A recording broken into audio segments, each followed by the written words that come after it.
ବାଲେଶ୍ୱର ଜିଲ୍ଲା ନୀଳଗିରିର ମିତ୍ରପୁର ଅଞ୍ଚଳରୁ ସେକ୍ସ ରାକେଟର ପର୍ଦ୍ଦାଫାଶ କରିଛି ପୋଲିସ।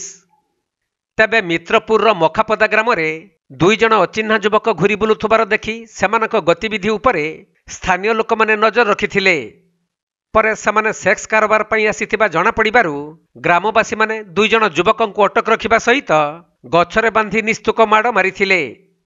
ତେଣୁ ଏ ସମ୍ପର୍କରେ ନୀଳଗିରି ପୁଲିସ ଖବର ପାଇବା ପରେ ମଖାପଦା ଗ୍ରାମରୁ ରାଣୀ ମହୁମାଛି ସಮೇତ 2 ଜଣ ଯୁବତୀ ଏବଂ 2 ଯୁବକଙ୍କୁ ଉଦ୍ଧାର କରି ଥାନାକୁ ଆଣିଥିଲେ।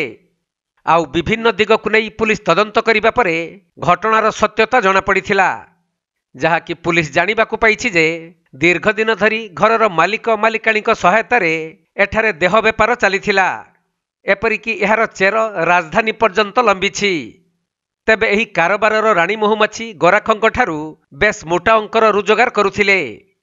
ସେପଟେ ଧରାପଡ଼ିଥିବା 2 ଜଣ ଯୁବତୀଙ୍କ ମଧ୍ୟରୁ ଜଣେ ମୟୂରଭଞ୍ଜ ଉଦଳା ଅଞ୍ଚଳର ହୋଇଥିବା ବେଳେ ଅନ୍ୟ ଯୁବତୀ ଜଣକ ଭୁବନେଶ୍ୱରର। ଅନ୍ୟପଟେ 2 ଯୁବକଙ୍କ ମଧ୍ୟରୁ ଜଣକ ଘର ଉଦଳା ଅଞ୍ଚଳରେ ଓ ଅନ୍ୟ ଜଣେ ଯୁବକ ବାଲେଶ୍ୱର ଜିଲ୍ଲାର। ତେଣୁ 5 ଜଣକୁ ପୁଲିସ ପଚରା ଉଚରା କରିବା ପରେ ରାଣୀ ମହୁମାଛି ସମେତ 2 ଜଣ ଗରାଖଙ୍କୁ କୋର୍ଟ ଚାଲାଣ କରାଯାଇଥିବା ସୂଚନା ମିଳିଛି। ଆଉ 2 ଜଣ ଯୁବତୀଙ୍କୁ ସୁଧାର ଗୃହକୁ ପଠାଯାଇଥିବା ବେଳେ ଏହି କାର୍ଯ୍ୟରେ ନିୟୋଜିତ ଥିବା 3ଟି ବାଇକ୍ ସହିତ ଗୋଟିଏ କାରକୁ ଜବତ କରିଛି ପୋଲିସ।